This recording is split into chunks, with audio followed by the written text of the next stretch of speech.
Shape of My Heart. This comes from the acoustic version, which is just Sting and Dominic Miller playing together. A few things that I want to mention.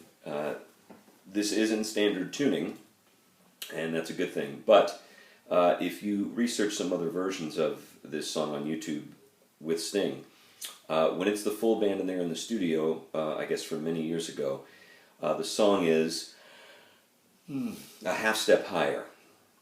And so I guess as Sting is aging, he's losing some range perhaps, like most all singers, many, if not most. But it may just be because of Dominic Miller tuning a half step low on this very small acoustic guitar he uses in the video, as you'll see. So if you type in Shape of My Heart, Sting acoustic version, you should come up with that.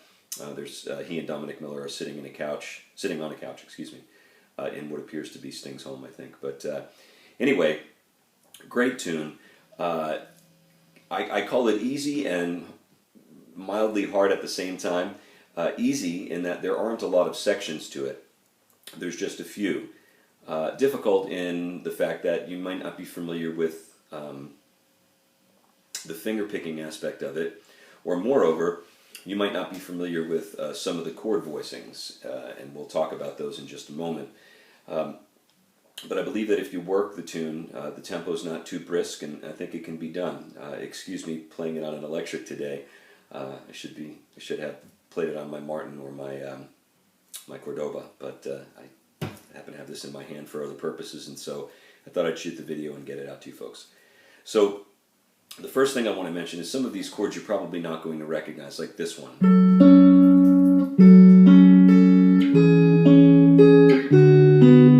Those first three chords, for most people, are not common voicings. So I want to point out that the first voicing, even though it might not appear like it, it is actually F sharp minor. Oh, and I'm sorry, I should have also mentioned this. The song is in the key of A. It moves around a little bit, but most of the stuff is diatonic to A. So that's a 6 chord in the key of A. This chord is actually C sharp minor.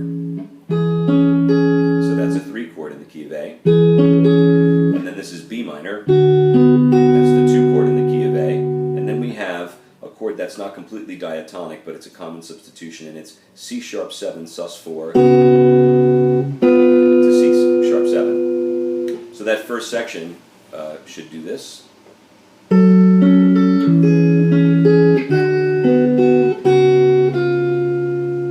and that's the first half of the section. The next half of the section does the exact same thing, except the first chord is mildly adjusted. So instead of being, we're going to move our index finger, move our index finger in 1 fret, and that's now a D chord. And so that's kind of a relative minor major substitution type thing, meaning D and F sharp minor have great similarity, F sharp minor and D have great similarity. And as you can see, there's only 1 note difference between them right here. So again, from the top.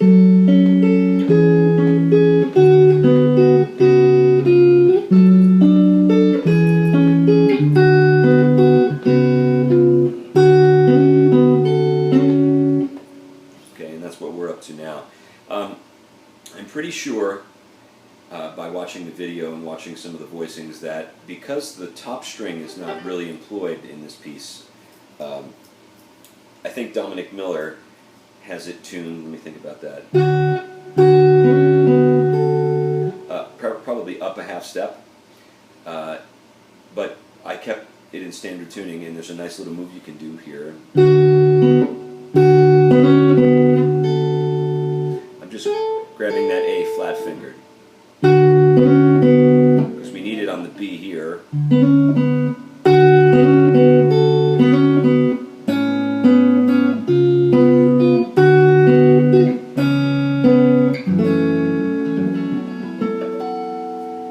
So that is the first section.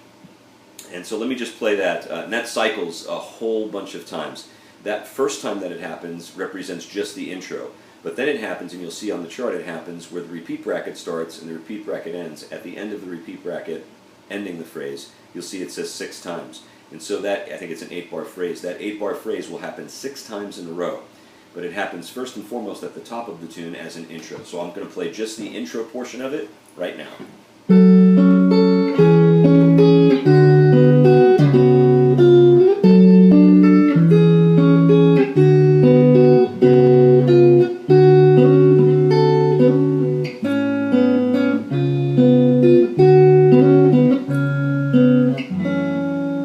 That's the intro. Now verse. This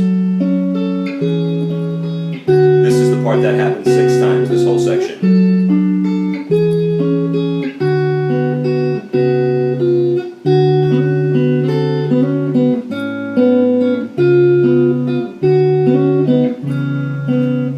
I call that once. Second time.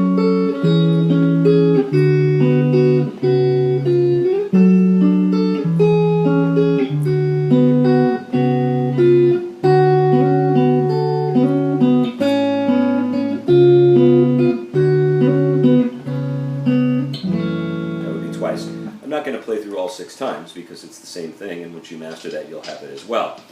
However, after that, let's see, when we go into the B section, we have something that's a little bit different for a moment, and that is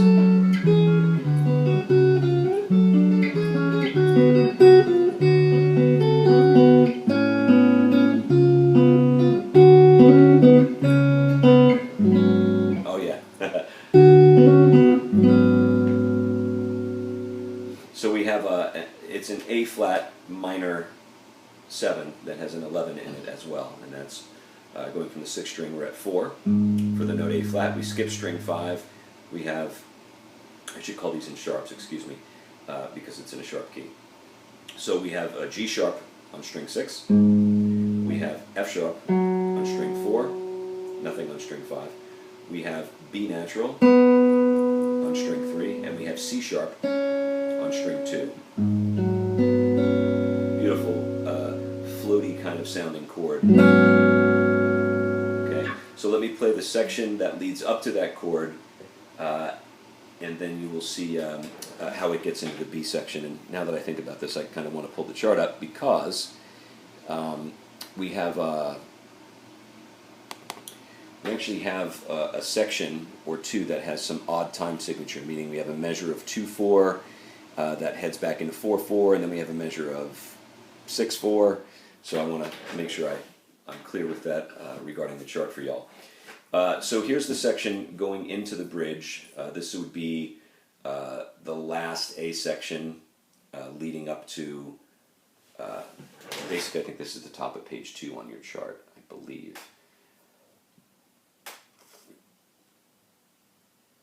Yeah, we're getting close to that section anyway. So here we go. You have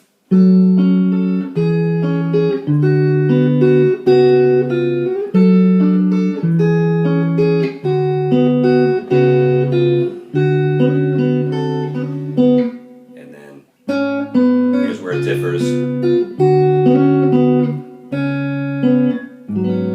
So instead of going to that normal chord that we go to, we're going to go.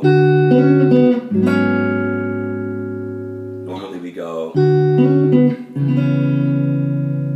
but instead we have, okay, so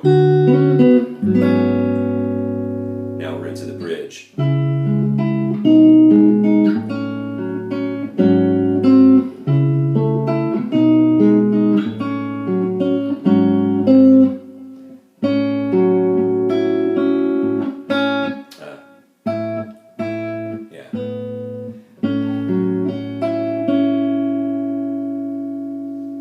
Oh yeah.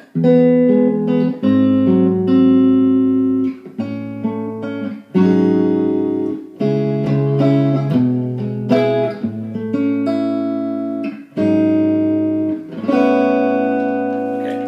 I don't play the tune very much, so here we go. So B section. These chords now will not look familiar to you once again. So when we did that before, we had this whole thing going on. We rename the chord from this root, and so this time, this is a C sharp minor. B6, A6, A flat, or G sharp sus, and then A6. This represents E, G sharp 7, A, G sharp 7 sus, C minor, C sharp minor, excuse me, C sharp minor over B, or you could look at this like an E with a B in the bass, and then A, G sharp sus, and then A add 9, and then you're back to.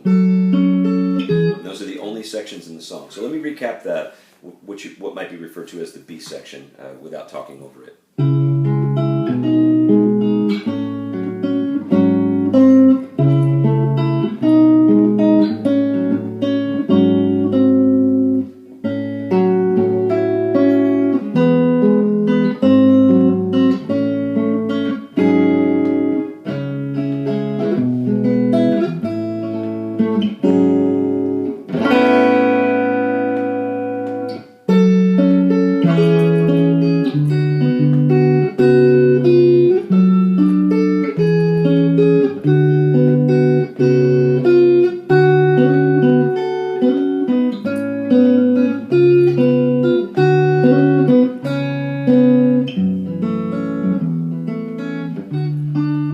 Okay, so near the end, there's like a triple tag. So as we come out of,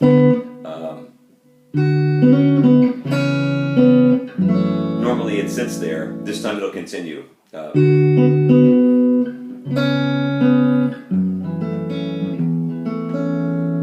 that's the F sharp minor like we had, and then F sharp minor with an E bass, but really it's an A with an E in the bass.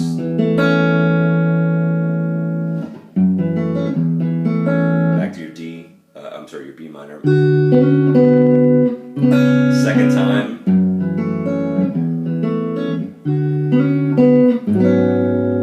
The chord that we saw earlier in the tune, which sits there for a while, and the outro.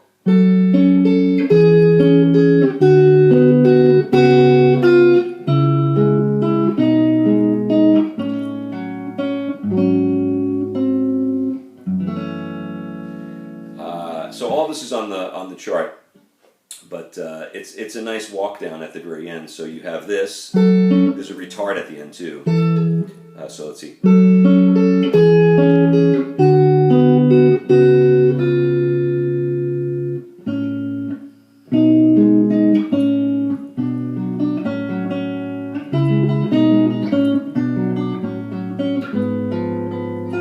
we go. So you'll have.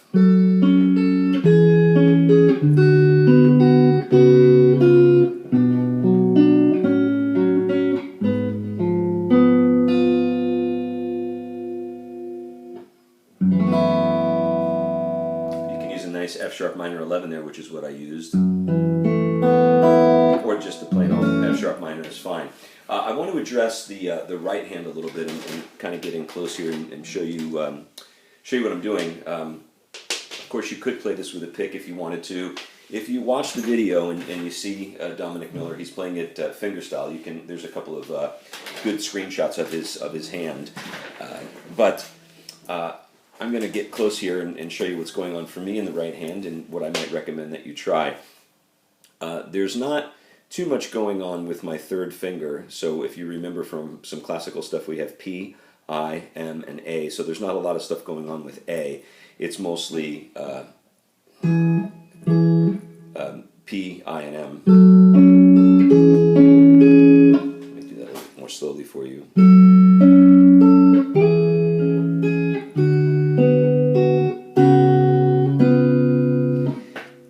Listen closely, Dominic Miller plays this part together, and the following ones are staggered, meaning we have the bass note and then the tops. And I didn't represent it that way on the chart, just for continuity purposes.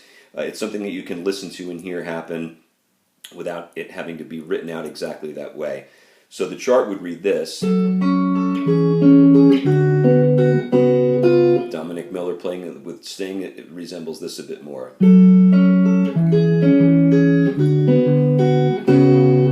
But it's just rolling the finger picking. You'll be able to accomplish that pretty easily. And when it goes to the bridge, it's a different set of strings, but the right hand remains the same.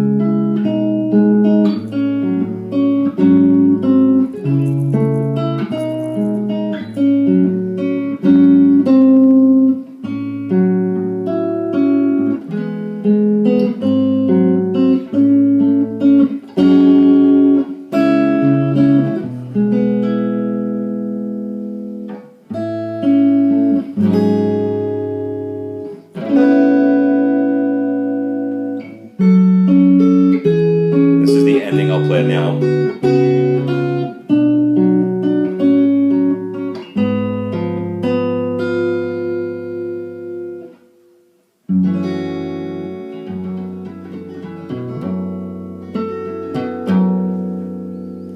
So there you have it. Sting, Shape of My Heart. Enjoy the challenge. If you have any questions, email me, text message me, call me up. But enjoy the challenge. It's a really pretty tune. It's a great finger picking exercise. It's a good way to learn some new chord voicings. And it's got a nice level of concentration to it if you're not familiar with playing this approach to guitar.